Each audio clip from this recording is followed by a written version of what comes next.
नमस्कार, मैं हूं आपके साथ सोनिया चौहान। टोटल टीवी पर आप सभी का स्वागत है। चलिए बुलेटिन की शुरुआत करते हैं एक बड़ी खबर के साथ। बीजेपी नेता के नोट बांटने पर सियासत, बीजेपी और आप के आरोप में प्रत्यारोप बढ़ सकता है सियासी पारा। और कल प्रवेश वर्मा के नोट बांटने के बाद गरमाई थी राजनीति। प्रवेश वर्मा की ओर से दी गई थी इस मामले में सफाई। बड़ी जानकारी आपको बता रहे हैं।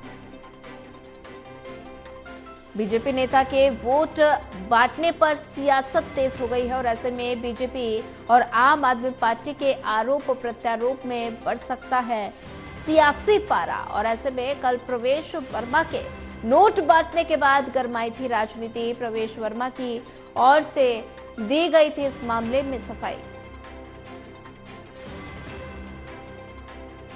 बीजेपी नेता के वोट बांटने पर सियासत, बीजेपी और आम आदमी पार्टी के आरोप प्रत्यारोप में बढ़ सकता है सियासी पारा। कल प्रवेश वर्मा की ओर से नोट बांटने के बाद राजनीति गरमाई थी। प्रवेश वर्मा की ओर से दी गई थी इस मामले में सफाई। बीजेपी नेता के नोट बांटने पर सियासत, बीजेपी और आम आदमी पार्टी के आरोप प्रत्यारोप में बढ़ सकता है सियासी पारा। कल प्रवेश वर्मा को नोट बांटने के बाद गरमाई थी राजनीति।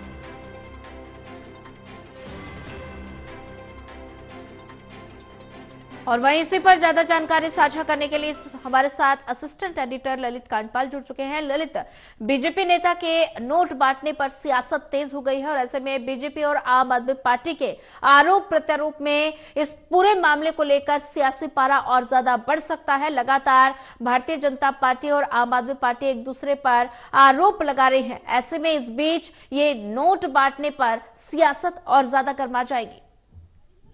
बिल्कुल सोनिया, आपने सही कहा कि दिल्ली विधानसभा चुनाव जो है वो लगातार एक तरह से कभी भी उसकी घोषणा हो सकती है। चुनाव आयोग की तैयारियां अपने आखिरी चरण में हैं और लेकिन ऐसे में जो कल पूर्व सांसद प्रवेश वर्मा ने जिस तरीके से नई दिल्ली इलाके में 1100 रुपये बांटने का काम किया और बाद में कहा कि 2500 रुपये तक इस पे मिलेंगे, तो ये कुल मिलाकर जो है पूरा घटनाक्रम इसने दिल्ली का सियासी पारा कल बढ़ा दिया था काफ़ी। एक के बाद एक पहले तो प्रवेश वर्मा ने खुद इस पूरे मामले पर सफाई दी। उन्होंने कहा कि उनके पिता का जो ट्रस्ट है उस ट्रस्ट की ओर से जो है हम लोग ये लगातार काम करते रहते हैं और ये उसी कड़ी में आगे का एक तरह से काम है। और कोरोना के वक्त भी हम लोगों ने जो है करोड़ों रुपए का डोनेशन लेकर जो है वो अलग अलग काम किए थे।